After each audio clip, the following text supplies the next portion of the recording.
So good morning, ladies. Michele Molitor here, Nectar Consulting, your hostess with the mostest for the Wonder Woman Unite call here on August 17th, 2018. So glad that you're able to join us. And for those of you who are listening in, Wonder Woman Unite is a group that is all about you, here to support you and help you shine in the world. I created this just over 2 years ago as a way to support women from literally all around the world through Lean In Circles.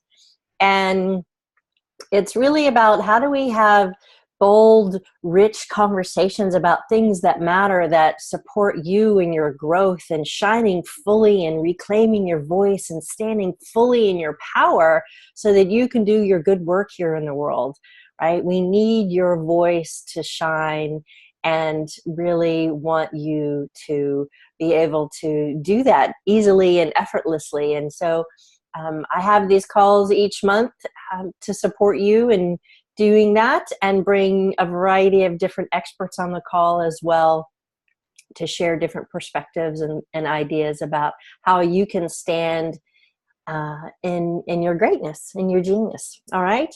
So we meet every third Friday of the month at 9:30 a.m. Pacific, 12:30 Eastern, 5:30 p.m. British Standard Time. And so if you haven't done so already, you can also join us in the Facebook group. We have a private group, Wonder Woman Unite ! And there's, and that's Mr. Eli. He wants to be a part of the call. My kitty. Come here. Come on up and say hi to everybody. If you're going to talk, say hi. Here we go. All right. Oh, I've got something to say.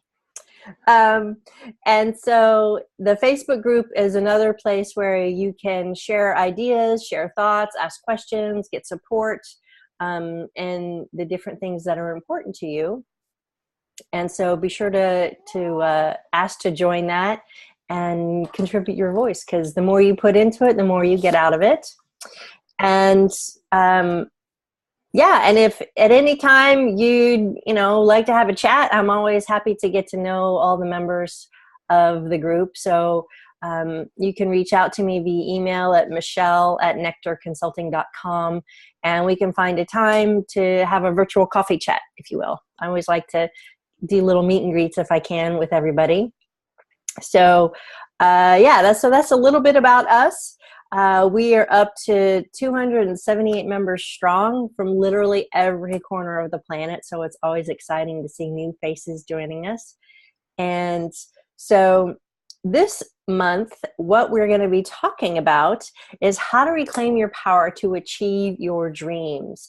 And so you might be asking, well, what does that really mean? What does that look like, right? So how many of you, and by the way, this is going to be an interactive discussion today, so feel free to keep yourself unmuted and pop in anytime with questions or comments or whatnot. So have any of you ever felt like your voice was stifled, or you were shut down by someone's comments, a colleague, a boss perhaps that was looking down their nose at you or putting you in their place, etc., in a way that just made you feel really crappy and just kind of had you shrink, kind of wilt like a flower?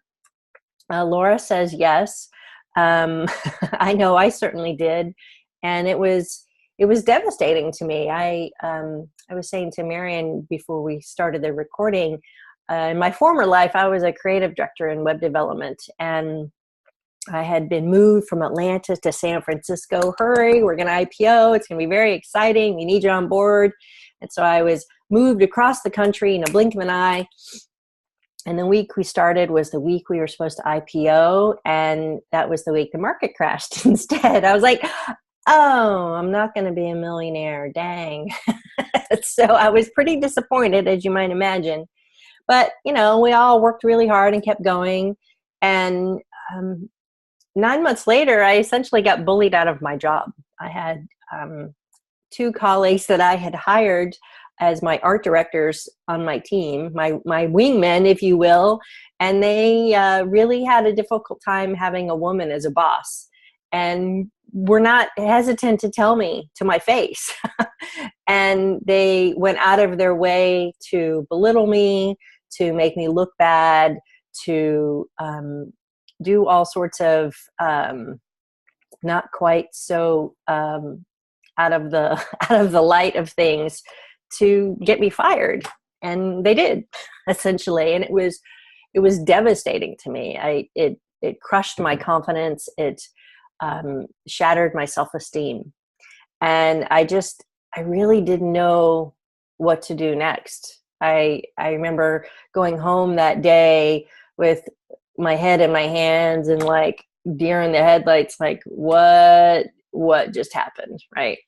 And I called my mom to tell her about my bad day. My mom's pretty stoic, right? She's pretty even keel most of the time, and she was upset. She wasn't upset about me losing my job, though. Sadly, she was upset about a dear friend who was dying.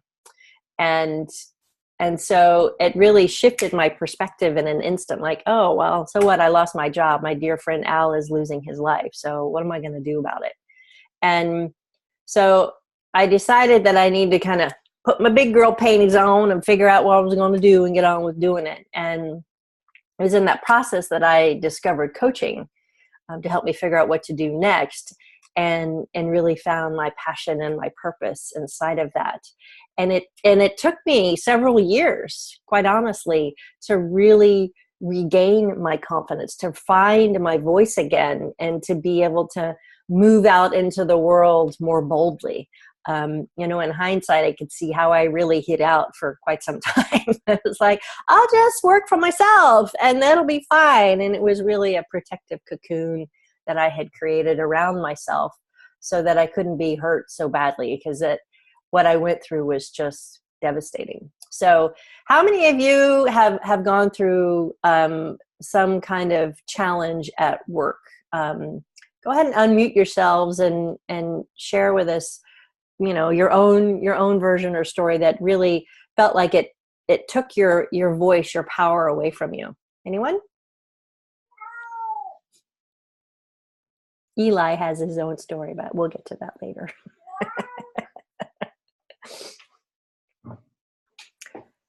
This is Marion.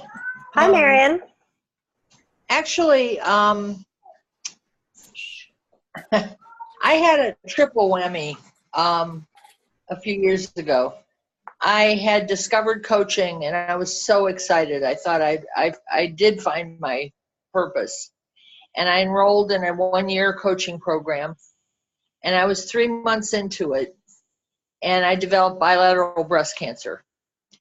And that followed a year of intensive surgery, chemo, and radiation. And just as I was finished, but what was interesting was the coaching. That year of coaching school was just wonderful. It was amazing. I loved it. There were times when I had to be in the hospital for different reasons, and the nurses would help me get on the phone so I wouldn't miss a class. And shortly after I finished the cancer treatment and my coaching training, the economy tanked and I lost my job. And it just seemed like, what's next? And but what it made me realize was, when you were talking about hiding, it made me realize that my discovery of coaching was what was important. And I had that. I had the training. I was a coach. I could do that. And so after 18 months of looking for a job when in a bad economy, I said, let's coach. That's awesome, Marion. Thank you so much for sharing that with us. And, that saying, what doesn't kill us makes us stronger, is actually quite true, right? I found that our greatest source of pain is often our greatest source of power, right? And so going through that experience, what are some of your underlying core values that created that pull to actually step boldly into doing the coaching, even though I know it was really scary? I remember the day I was on the internet when I discovered coaching, and it was just, aha, doesn't do it. It really doesn't. And so knowing, and that's one of the things I enjoy most in my coaching, is when I am working with a client who discovers their purpose and passion. There's just nothing like it. And you know, when you see statistics of 70+% people are not engaged or don't like their work, it's just so sad. And so my own feeling of purpose and passion, I think, has a lot to do with what motivates me to help other people. Yeah, and that's a great point. What I found is it's that those underlying values, that compelling why, our own why of why do we get out of bed to do what we do every day, is the thing that can pull us forward and help us move beyond the things that have disempowered us, right? Whether it's an illness, whether it's a bad economy, whether it's ugly coworkers, nasty coworkers, mean coworkers, right? That have sapped your strength, sapped your confidence, and created a swirl of self-doubt. So I wanted to find out a little bit about what are some of the big dreams that each of you have that you want to move forward towards, but maybe you find yourself kind of holding back a little bit. And before we do that, I just want to say hi to whoever is the 206 number. Can you pop on and say hi and tell us your name? Hello, my name's Maria Zorodovich. Hi, welcome. So glad you can join us. Hello, my apologies. Oh, no worries. No, thank you. We're glad you're here. Maria? Maria, yes. Okay, great. No points off for spelling today, okay? No worries, even pronunciation. Okay, great. Well, thanks for being here. So, so what are some of your big dreams, ladies? What are some of those things that, you know, secretly you want to go after, but you're maybe even too afraid to say it out loud, but know that you're safe here? So what are those big dreams? Tell me.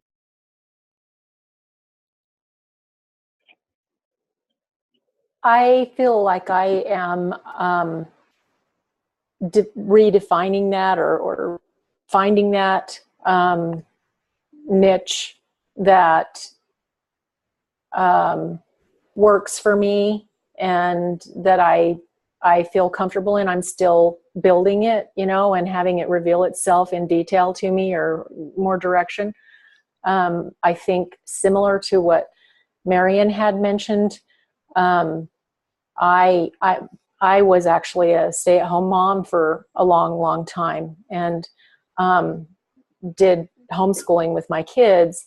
And about the time that I was going back to work and everything, I got divorced and was thrown into, you know, the whole world of supporting myself, which I hadn't done in a long time, and had started taking some classes in coaching type things, and I was pretty excited about it. And then I started getting really sick and ended up finding out that I had environmental illness, specifically, you know, mycotoxin mold issues. And I'm still rebounding from that. And as part of that, I've taken a couple of classes. I'm in the middle of a health coaching class right now. And I did the RTT program. So I'm looking at combining those two things and for my own healing and advancement, as well as helping other people, like what Marion mentioned as well. The passion element and the health element, and there's so much overlap on all those things. You know, if you're not passionate about what you're doing, it affects your health and your experience of life. And conversely, if you're having health issues, it can be challenging to be passionate about life, you know, because you're just struggling to get out of bed in the morning sometimes or whatever. So anyway, I'm looking at what that is while trying to heal the first part you brought up earlier, which is, I think, you know, issues for me really arose from, as far as confidence and stuff, from my dad, who was a super micromanaging alcoholic. You know, we were all terrified. And so you really retract everything, I think, to be safe. So moving forward on all those fronts for me. Oh, that's great. Thank you. Thank you for sharing that. I appreciate that. And so when it comes to moving forward towards that goal and redefining yourself and really reclaiming yourself, is what it sounds like, what's the fear? What's the looping thought in your mind that is scary? It's like, oh, I don't know about that. I think some of the biggest things for me are that it's unknown. I haven't done this before, you know, like I haven't built my own business, and I haven't, well, I'm a massage therapist too, and I've done that, but I always did it on the side of mothering and stuff, you know, I didn't do it full bore. And so having the confidence and to feel like I know what I'm doing and I've got this, and I know what direction to go. I know how to get help, or I know what to do. You know, it seems like I have some issues about a lot of fear around feeling confident about that stuff, you know. Sure. Well, know that you're not alone, right? And I applaud you for being courageous to build your own business, because it takes something. It takes chutzpah, right? It takes tenacity. It takes courage to do that, even when you're not quite sure what the next step is going to be. You know, I've had my own business now for almost 17 years, and it takes something, right? And most of the time you're making it up as you go, right? Like, let's see, we'll pull this one out, see what happens. Oh, look, that worked. Hey, you know? And so don't fret, because I absolutely know that you can get there. And we're going to talk about some of those limiting beliefs here in just a few minutes. But I want to find out from some of the other ladies on the call, what are their big dreams? What is it that you're moving towards, and what scares you about it?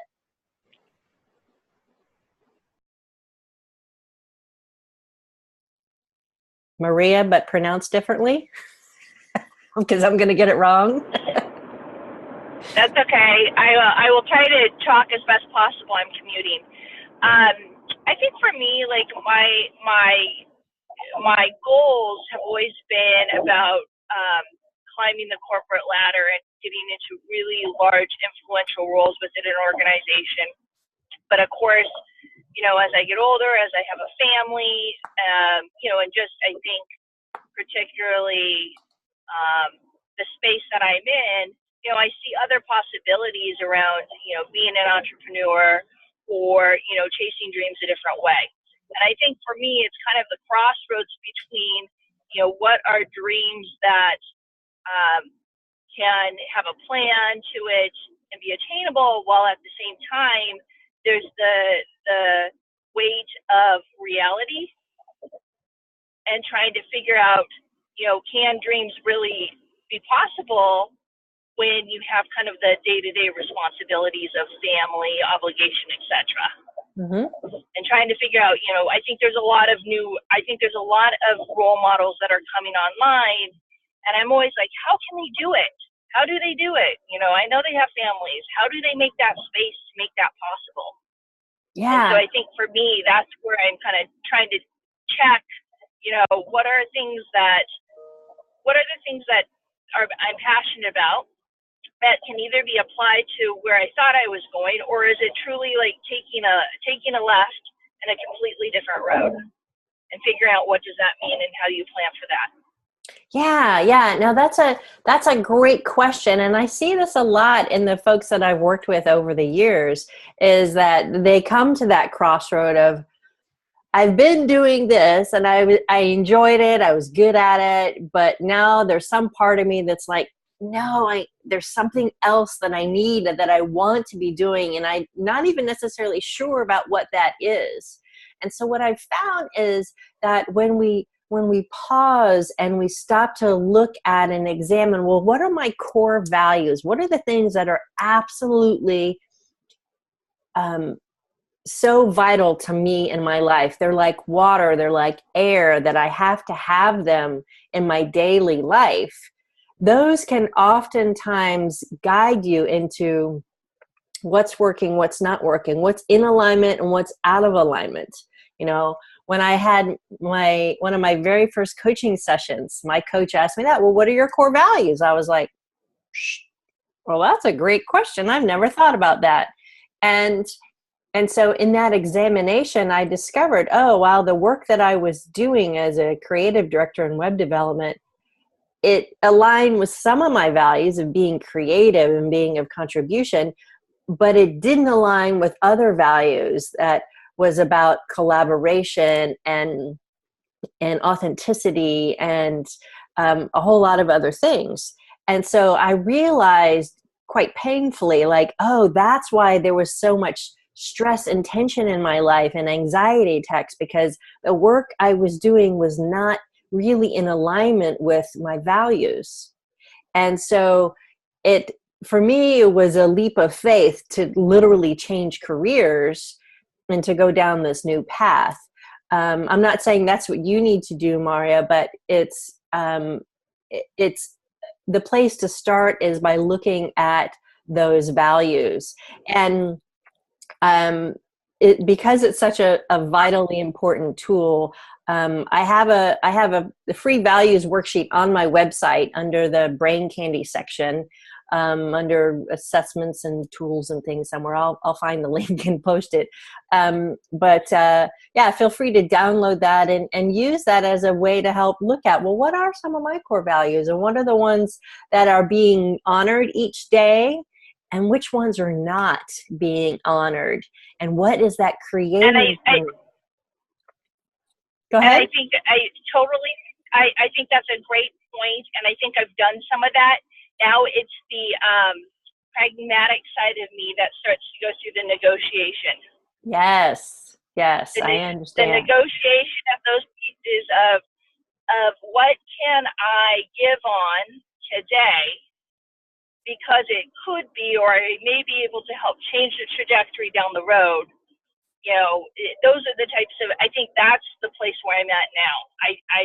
I've surfaced what the value pieces are. I've surfaced where values may be in conflict.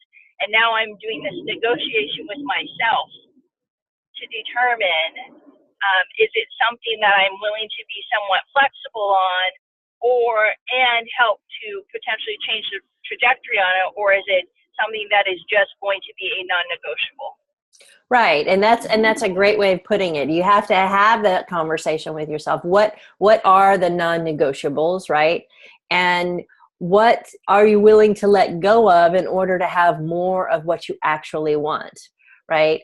The question I often ask is, how bad do you want it? Because if you really, really want it, you're going to find a way to make it happen, right? Yeah, that's a good point. Yeah.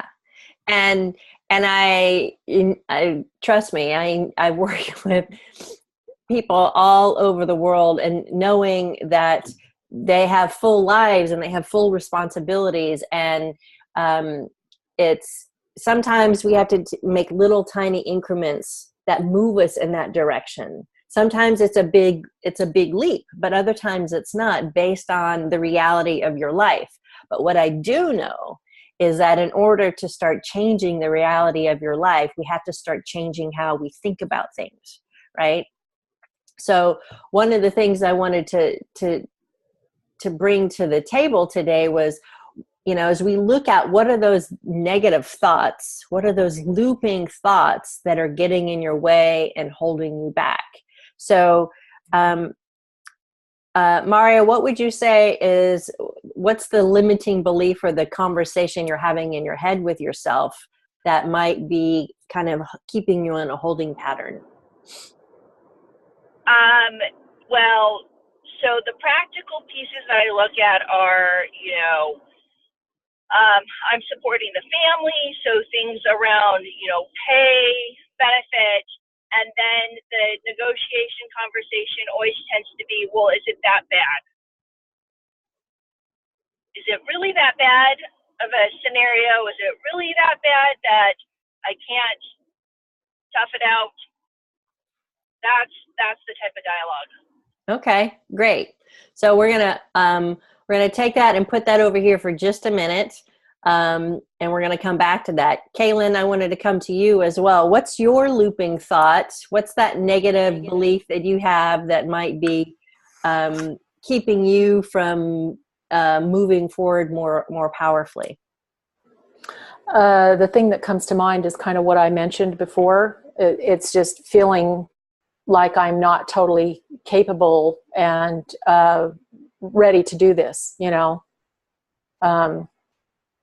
haven't completed everything I need to complete for me to be qualified to do it, feeling that, oh yeah, I know what I'm doing here. Both in terms of the practice, in terms of the elements of it, like setting up the website, doing all the running of the business, just so many moving parts, and every one of them or most of them going, how do I balance all of this and move it forward and do it well? Got it. Okay. Duly noted. Marian, what about you? What might be that looping thought that is keeping you kind of feeling stuck in a vibrational holding pattern? I am a recovering perfectionist, and right now it's got a hold on me in terms of I need to do marketing stuff to get my business going, and it causes me to procrastinate. I feel like I have to have the whole thing in my mind all complete, all figured out before I can execute the perfectionist thing. So, doing it part way just to get started is just, so hard. Yeah. So what is that? What's that thought that keeps rolling around in your head? So much.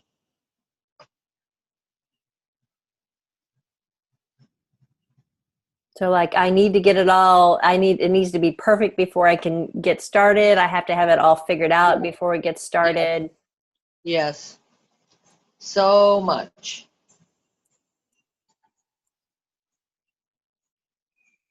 Okay. All right.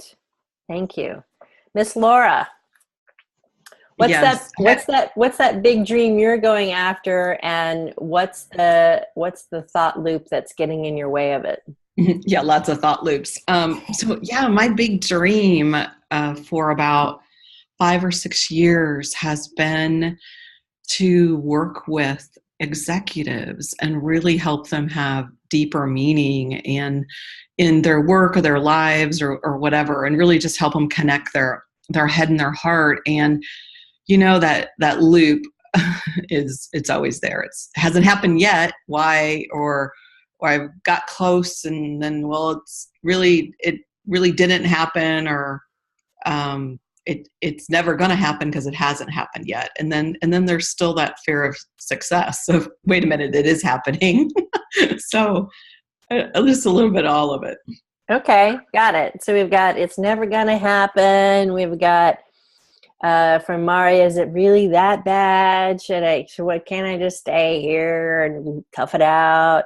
We got Kaylin's, I'm not capable. I don't know that I'm ready. I've got Marianne's, I have to have it all figured out first, right? So these are all very normal looping thoughts, right? And I'm really into the neuroscience of this work, right? And really looking at, well, how do our brains work, and why do we get stuck in these darn loops, and how do we get rid of them, right? And it's really become my dog with a bone. Like, I'm going to figure this shit out, right? Because I'm tired of having my own loops and being in my own way, right? And so one of the things that I've learned and work with many of the teachers that I've been working with over the years, and googly gobs of hours and time and money spent in stuffing my brain with things, right, is we have these thought loops. And we all think, oh, it's just me. But no, it's really not you. Lots of people have these same kinds of thought loops. So it's great to know that you're not alone, right? So by voicing it here and realizing, oh, I'm not really by myself. I'm not in this alone. You have people here to support you and to cheer you on. And I mean, that's one reason why I created the Facebook group, is so we can cheer each other on and move through these things. But one way to help you really catch yourself in that thought loop and start to flip it is something I want to walk you through. So you might want a piece of paper if you have one available to you. So I want you to write on your paper. Okay, number one, thought. All right, so I'm going to type in the chat box here. Thought. So the negative thought is, right?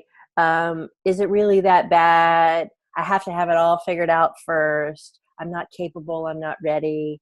It's never going to happen. It's never going to change, right? So that's that initial negative thought that you're having. Now, secondly, then I want you to write down, what's the feeling that comes up when you think that thought? I can't talk and type at the same time. Sorry. So what's the feeling that comes up when you think that thought, lady? So just go ahead and voice it to me. What's that feeling that comes up for you? Maria, I'll go with you first. Despair. Yeah. Despair. Okay. All right. And where do you feel that in your body?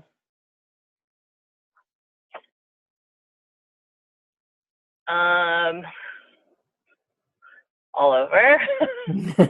Okay. I mean, it impacts my entire mood. Yeah. Yeah. So you get to notice that heaviness in your body, that feeling in your body. How about you, Marianne? What's the feeling that comes up when you think, oh my gosh, I have to have it all figured out first? Immobilized. Immobilizing. Okay. And where do you feel that in your body? My back. Okay. Great noticing. How about you, Kaylin? I think that I feel like lost and overwhelmed.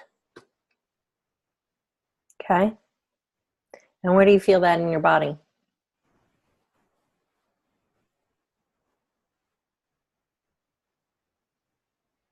I think I feel a little bit of it both in my throat and my solar plexus. Okay, great. All right. So now, third, what's the behavior or the action that feeling creates or, instigates, if you will? Oh, Laura, I'm sorry. I forgot to ask you. What's the feeling that comes up for you? My apologies. No worries. Yeah, I was thinking about that. It was failure, actually, failure and defeat. And I was thinking about it, so I didn't even realize you didn't ask, but and I feel it in my stomach, my solar plexus area, and it just heavy, feels like I want to throw up. Okay. Don't throw up on the call. Okay, I won't. Bad form. Okay, great. All right. So now that third thing is to notice that feeling creates what kind of behavior or action or inaction, right? So Maria, you're feeling despair. What kind of action or behavior does that manifest into?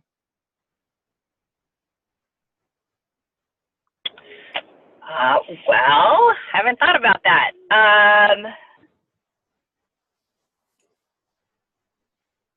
I think for me, it's behavior that withdraws.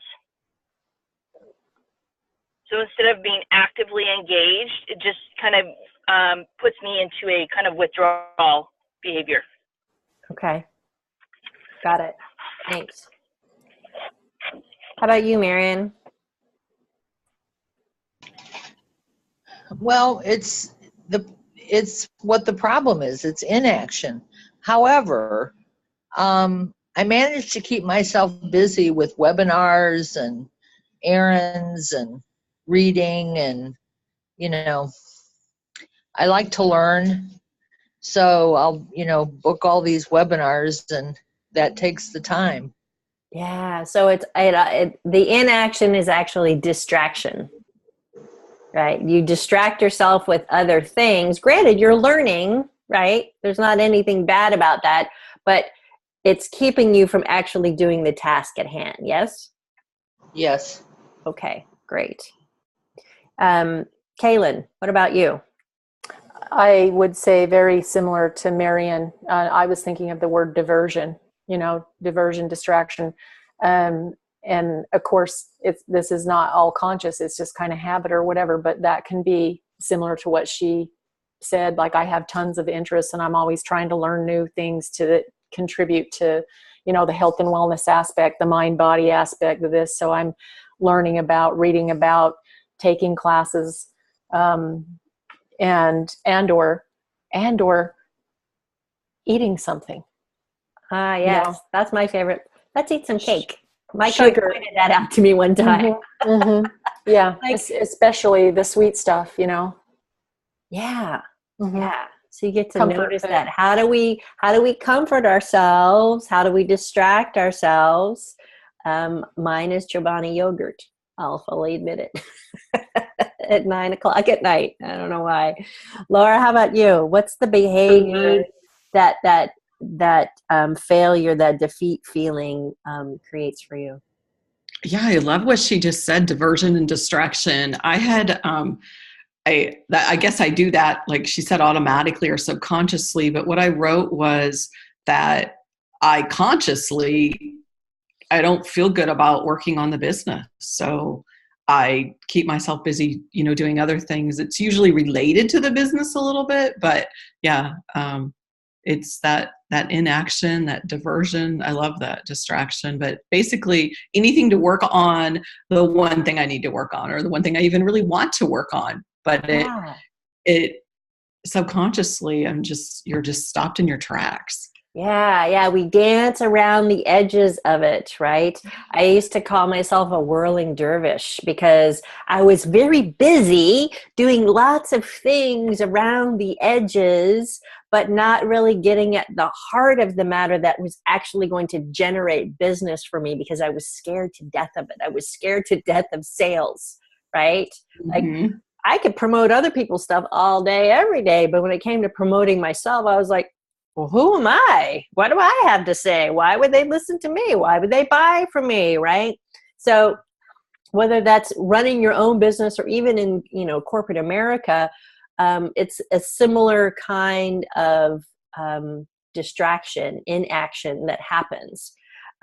See, and again, so notice the theme here. We all have that kind of dancing around the edges thing going on in different ways, shapes, and forms, right? So then the fourth thing is to then notice what's the feeling that the behavior then generates. Does that make sense? So if So Laura, I'll take you for example. It's that the feeling of failure and defeat leads to diversion and distraction, which then leads to what's that feeling? Not feeling good about your business, and then kind of starts to take you down the rabbit hole. What's that feeling there? Let's see, to tap into that. So once I don't, well, then it's, see, I'm talking to myself. See, I told you it hasn't worked before. It's not going to work now. So it's back to the feeling of just continuing to feel like it's never going to happen. I'm a failure. Not good. I'm not good enough. It keeps me where I used to be, or it takes me back to where I used to be. Yeah. Yeah. So it ends up creating this downward spiral down the rabbit hole, as I like to say, that keeps us stuck in that negative thinking. Yes. Yes. So Mario, what is the feeling then that comes out of that withdrawal, that just I'm gonna retract from being active? I think loneliness, but then it starts the dialogue of, kind of being self-critical of myself. Because, having that withdrawal, it's like, okay, well, it's on me because I couldn't work it out, or I can't make it work. And then it just continues. Yeah. Down the hole we go, right? Kaylin, what about you? I think, on the line of what Laura said, it seems to support what the original emotion was, like, here's my day. I'm now looking back on it, or here's what I've done for the first half of the day. And then going, I did all these things. I was totally busy. There was no sitting on the couch watching soap operas and bonbons going on, but it was more, I've been doing stuff, and I'm not getting things done. I'm not moving forward at the level that I want to. And so, see, I don't know what I'm doing. I'm back to that incapable thing. This is beyond me. I'm lost at what I'm doing. And what I feel in that is there's a sense of, I feel defeated, and why bother? Mm-hmm. Like, maybe I should just sit on the couch and eat bonbons. No. No, not bonbons. Not bonbons. No, I totally agree. Great. Well, thank you. And Marion, how about you? What's the feeling that comes from the distraction behavior? Yeah. I feel like I'm accomplishing something, although it's not what I want to accomplish. And I just had an aha moment that, all of my life until, a few years ago when I got laid off and went into the coaching, my own coaching business, when I had jobs is what I call them, I was accountable to other people. There were tasks to be done and projects to complete and things to do and things to measure against and accomplishments. And I realize now I'm accountable to myself. And that's just not going well. Yes, having an outside external force to keep you accountable is an amazing force for good. It's absolutely amazing. So thank you for sharing that aha. Okay, great. So this little exercise that I walk you through, it helps you really see the depth of the spiral that you're getting yourself into, right?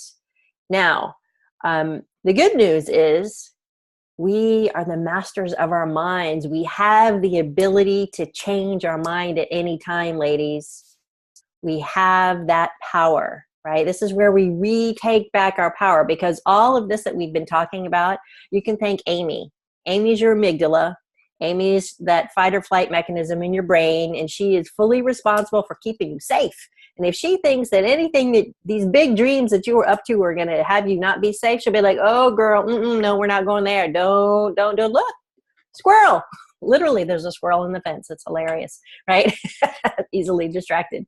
And so Amy just wants to keep you safe. And so she will provide all of these distractions, all of this internal conversation in your mind to keep you spiraling down, but to keep you playing small and safe inside your comfort zone, right?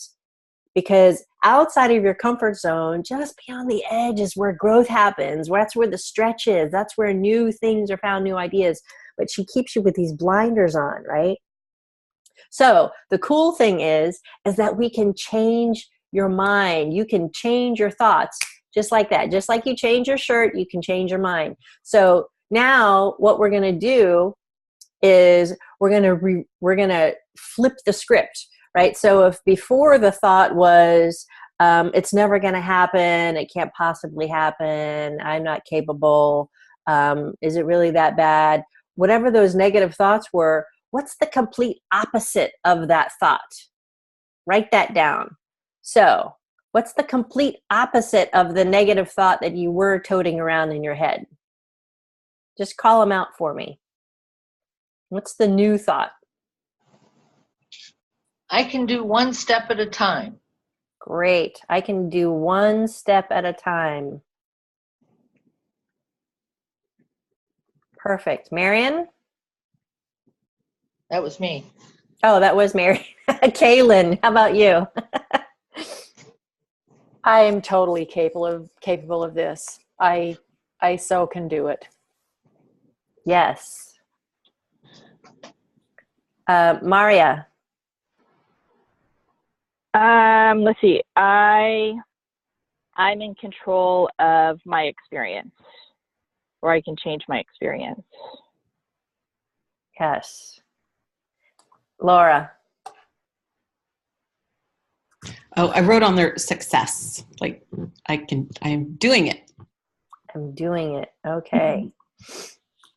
Okay, great. So then now, what's the feeling that comes up when you think that thought? Before we move to that, I just wanted to add, if I can. Yeah, please. I just had a thought that I deserve it. Yes, That's you good. do deserve it. And thank you, Kaylin. Why don't you give us what's your new feeling before you have to scoot? Well, I think that you had summarized one of the comments I made a little while ago about how I felt, and it was more like despair, I think, or something that you said, or discouraged or something. Yeah. And this was really like the opposite of that. It was like uplifted, like, yes, the energy was a complete flip, in terms of saying the more empowering words. Definitely had I am capable of this, and it felt way more uplifting and like strengthening to be able to make it happen. Yeah. And where do you feel that in your body?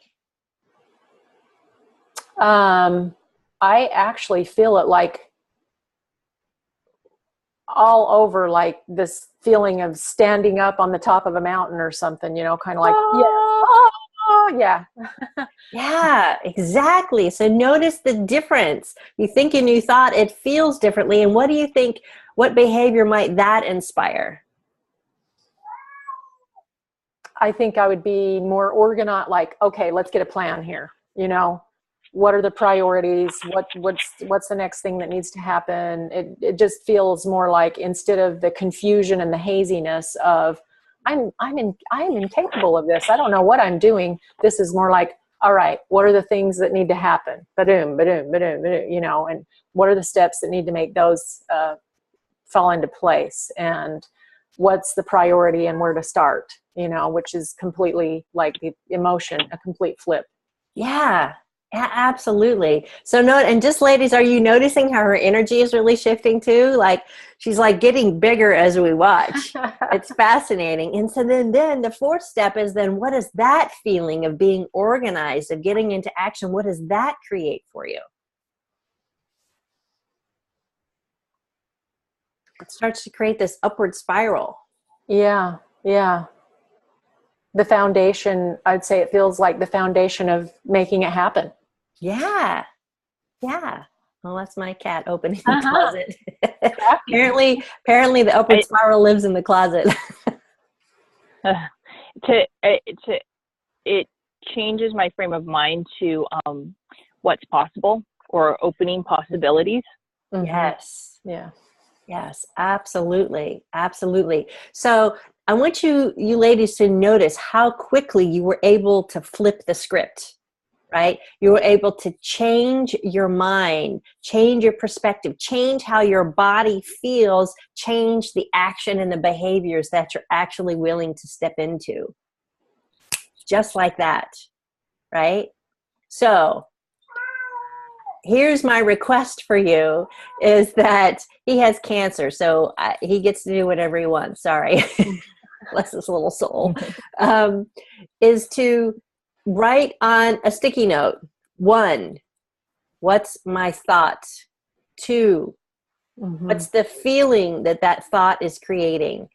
3, what's the behavior or action that is moving me towards? And what's the feeling that behavior or action is then creating? And so you can start to catch yourself in these negative thought loops, right? Going round and round and round and round. And our minds have a negative bias. They're more likely to go towards the negative than they are towards the positive.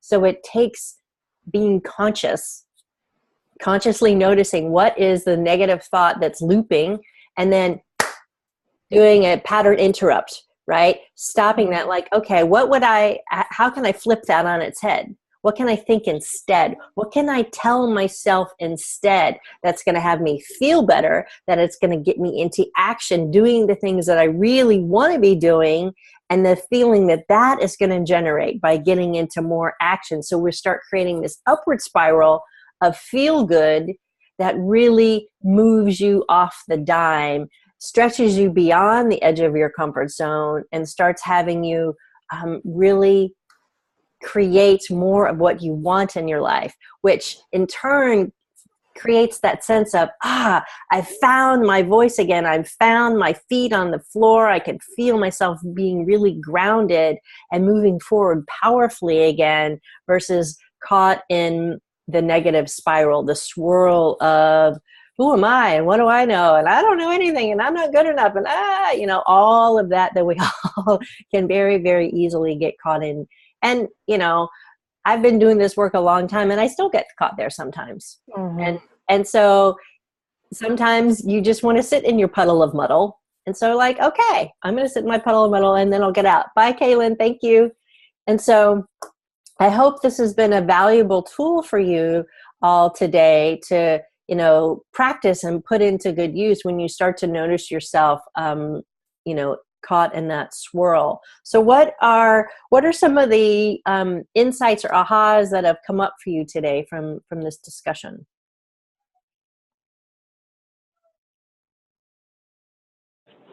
I think for me, it's helping to put a real framework around it, to see how my thoughts and how it has a physiological impact on me.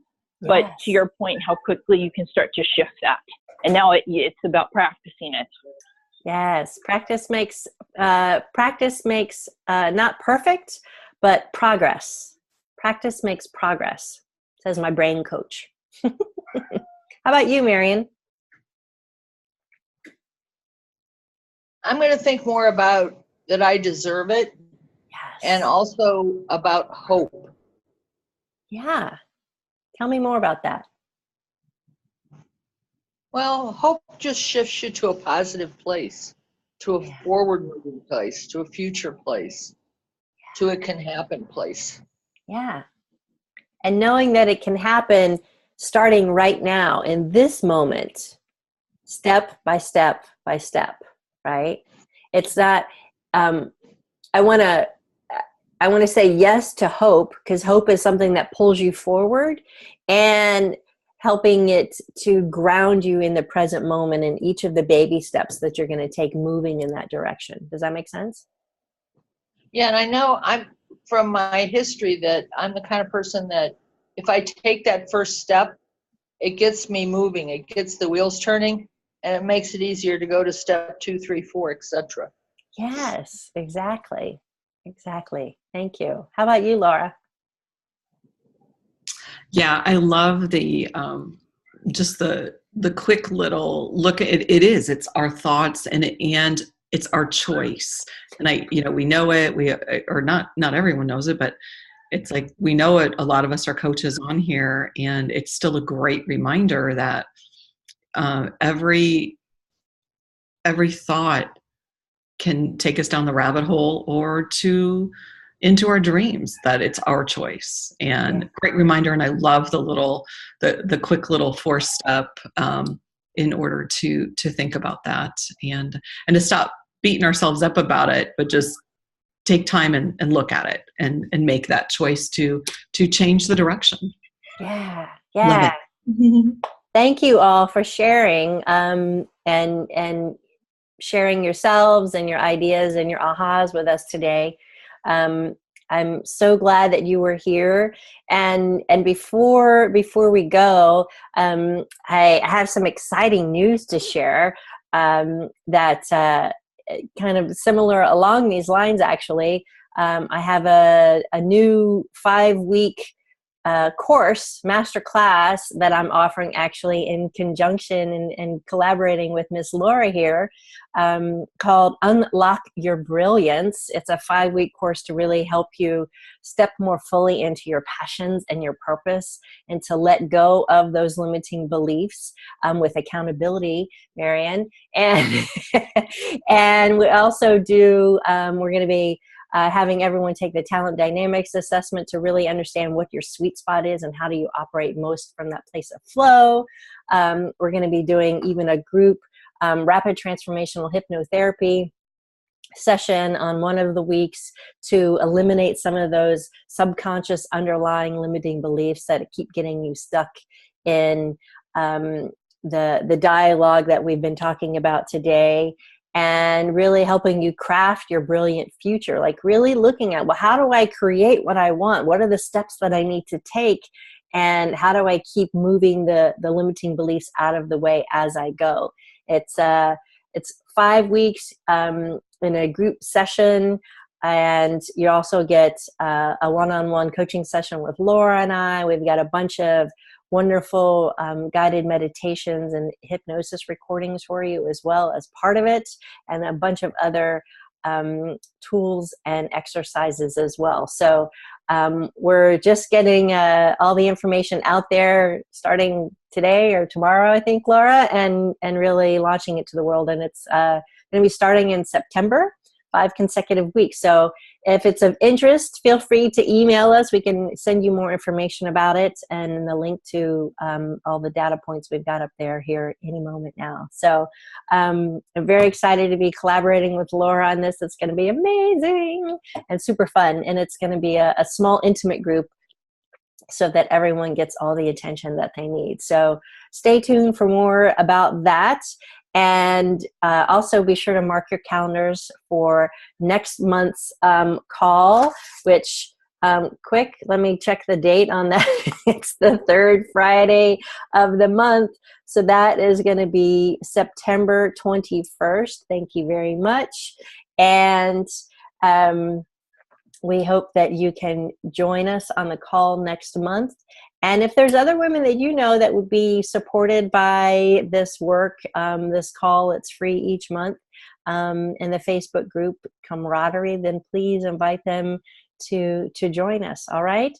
So thank you, everyone. It's always a pleasure to have you here on the call. I hope you have a wonderful, wonderful weekend. And I look forward to seeing you next month on the Wonder Woman Unite call, 9:30 a.m. Pacific, 12:30 Eastern, 5:30 British Standard Time. All right, ladies, many blessings to you, and we'll talk to you soon. Bye. Thank you. Thank you. Likewise.